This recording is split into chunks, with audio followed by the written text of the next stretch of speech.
It looks like we shook the rumor tree in our previous video about leaked Canon EOS R6 Mark III specifications, because we just got another set of confirmed leaked specifications. These aren't rumors.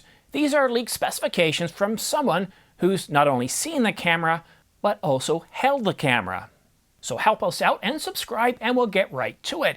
It means more to us than a good night's sleep after 12 hours of shooting a wedding. Hi, I'm Simon, your lens-toting camera nerd that likes to scan the news and rumor sites, patent filings, and pro forums so you don't have to, saving you time to enjoy a cup of coffee while reading the paper. We just got confirmation that the Canon EOS R6 Mark III uses the LP E6P battery, the same one released alongside the Canon EOS R5 Mark II in July of 2024. Hopefully the BG-R20 battery grip works with the Canon EOS R6 Mark III as well as it does with the Mark I and the Mark II. And now onto the viewfinder. The electronic viewfinder appears to have the exact same dimensions and design as what we see with the R6 Mark II, so definitely not the viewfinder found in the Canon EOS R3 or the R5 Mark II, and that means no eye-controlled autofocus. And of course, that's an assumption that Canon didn't come out with a smaller, more compact viewfinder that also has eye-controlled autofocus. Now that's a capability that I have in my Canon EOS R5 Mark II, so we're going to go off on a little bit of a side here. I want to talk to you about eye-controlled autofocus. If some of you are a little bit upset that you might not be getting that in the R6 Mark III. I set it up once, and I gotta tell you, using it, I didn't feel that it was trustworthy and assertive. In fact, if you've ever had a glass of wine or a beer and you drank it down really quickly on a hot day and you were thirsty and you were dehydrated, and all of a sudden you felt a little bit swimmy-headed, well, that's what the autofocus system feels like when you're using eye-controlled autofocus. At least it does for me and a few others as well. Some people it works very, very well, and for others, not so much. And I'm not really sure why, but that sort of swimmy-headed feeling doesn't build confidence. And when you're looking off and let's say you've got a frame and you've got a lot of very interesting things in the scene, but the people are kind of off in the background a bit. So you lock onto one person and it's kind of bouncing around all over the place, missing that person, and it can completely change the focus because of where the background is related to the subject. So eye-controlled autofocus, if the R6 Mark III doesn't get it, I'm not really thinking that's a big deal. And considering that it looks exactly like the R6 Mark II, I don't think that's going to be a big deal either. Turning our attention to ports, the R6 Mark II has a micro HDMI port. The R5 Mark I, also a micro HDMI port. I'm happy to tell you that the Canon EOS R6 Mark III, like the R5 Mark II, also has a full-size HDMI port. We also confirmed yesterday that the Canon EOS R6 Mark III gets Canon Log 2. It also gets Canon Log 3, but there's no mention of Canon Log. And since I got the Canon EOS R5 Mark II in August of 2024, I've been shooting exclusively with Canon Log 2 because it recovers more detail in the shadows and skin tones look better, even in low light. For photographers wanting to explore shooting in log for better video, for better dynamic range, Canon Log 2 is much easier to grade. But pro tip, get yourself a Calibrite color checker. They're only about $120, and what they ensure is that not only are the colors correctly balanced, even in tricky scenarios or lighting conditions, they also ensure that you get the right exposure. And you don't need to bring this color checker with you all the time. I have a file that I store all my calibrations in, so one only needs to calibrate the noonday sun once, the same for shade and cloudy days. And what I do is I save those presets and reuse them in editing instead of carrying the card with me every time. Although, actually, I would suggest keeping it in your bag for those challenging scenes.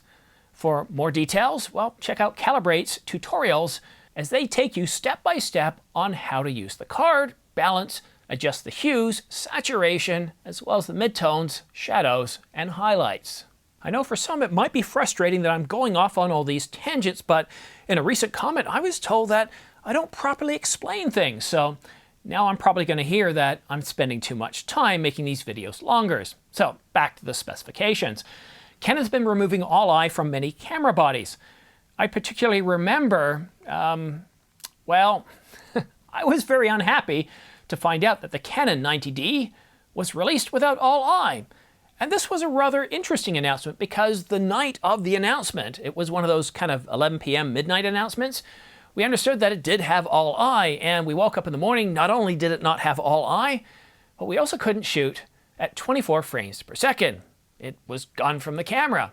Even Canon was confused, first stating that yes, it does have all-eye and 24 frames per second, before confirming a few hours later that it didn't.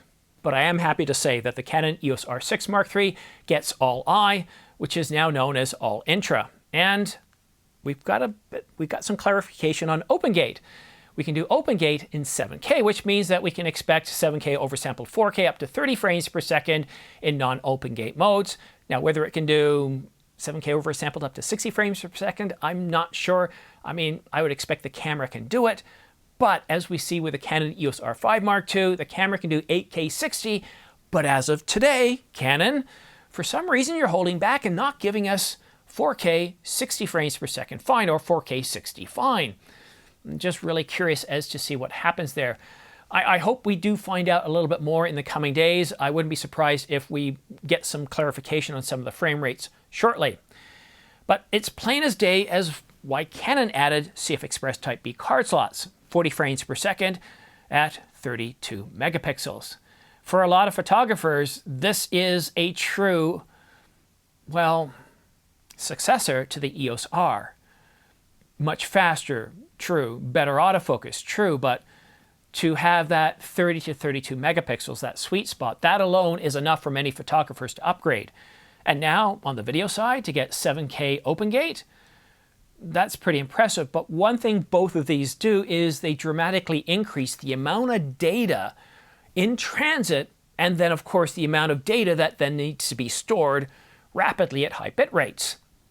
I'm not exactly sure how long it would take for an SD card to absolutely give up in frustration. And a big thanks to our new source. This video and this channel would not be where it is without your support. And if you've got some information to share with us, to share with our viewers, well then please email me at simondayates@gmail.com.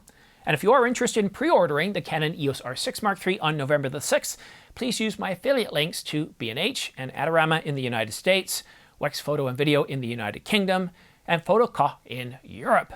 Thanks so much for your help.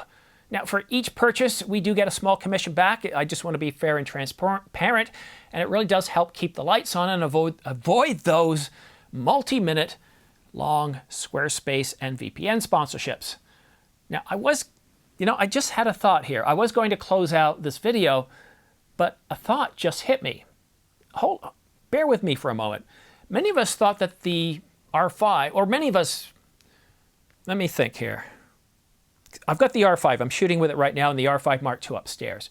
And I think many of us bought the R5 because we just didn't feel that the R6 was enough of a camera. It didn't have enough reach. It didn't have enough staying power. It didn't have enough heat management. It didn't have enough video capabilities. It didn't have enough tools, and we can go on.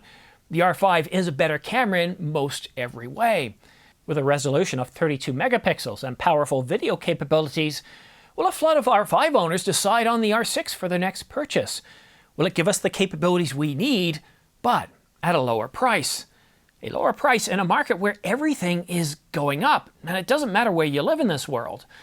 Now, I found the R5 Mark I, I found the R6 I wanting in video and stills. It didn't offer detailed 4K and overheated quickly, requiring long cooldown periods. Well, Canon's fixed that in the Canon EOS R6 Mark II, as well as added a whole bunch more capabilities in the R6 Mark III. And both photographers and videographers both get the benefit of CF Express Type B cards.